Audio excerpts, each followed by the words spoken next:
اپنے رب کی طرف دعوت دیجئے.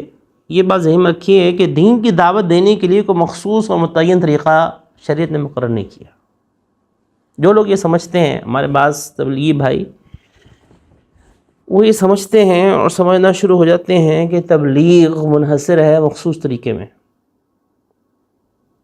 یہ بات درست نہیں.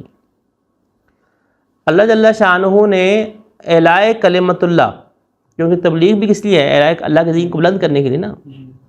اللہ شریعت نے سیدھا ضابطہ یہ ہے کہ اعلاء کلمت اللہ کے لیے کوئی متعین طریقہ مقرر نہیں کیا ہوا. بس صرف وہی طریقہ ہوگا تو اعلاء کلمت اللہ کہلائے گا. یہی وجہ ہے کہ دور صحابہ کے اندر تو جنگیں تلواروں سے لڑی گئی، اور آج اگر جنگیں جہازوں سے لڑی جا رہی ہیں تو ہم یہ نہیں کہہ سکتے کہ بھئی سنت یہ ہے کہ اس کے مطابق نہیں. اعلاء کلمت اللہ کے لیے متعین طریق ہے ہی نہیں، وہاں مقصود اعلاء کلمت اللہ ہے. آج کے زمانہ جہازوں کا ہے، ٹینک کا ہے، میزائلوں کا ہے، ٹیکنالوجی کا ہے. اس کے مطابق جنگ کرنا لازم ہوگا، اسی کے مطابق جنگ کی جائے گی، تلواروں سے اب نہیں کی جائے گی. بالکل اسی طرح سے دین کی دعوت کا اعلاء کلمت اللہ کے لیے بھی اللہ نے متعین طریقہ نہیں رکھا کہ آپ صرف اور صرف دعوت وہی ہے جو چل کے جا کے دعوت دی جائے، اس کے علاوہ دعوت نہیں ہے. یہ بات درست نہیں.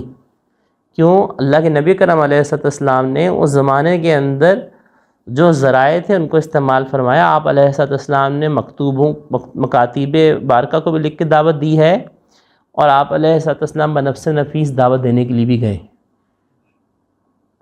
تو دین کی دعوت آج کے زمانے میں جس بھی ذریعے جس بھی طریقے کے ساتھ دی جا رہی ہے وہ سب دعوت ہی ہے. مقصد اعلاء کلمت اللہ ہے. تو وہ خاص کسی طریقے کے اندر منحصر نہیں ہے کہ یہی طریقہ ہوگا تو دعوت کہلائے گا، اور اس طریقے سے ہٹ کر ہوگا تو دعوت ہے. ایسا نہیں ہے.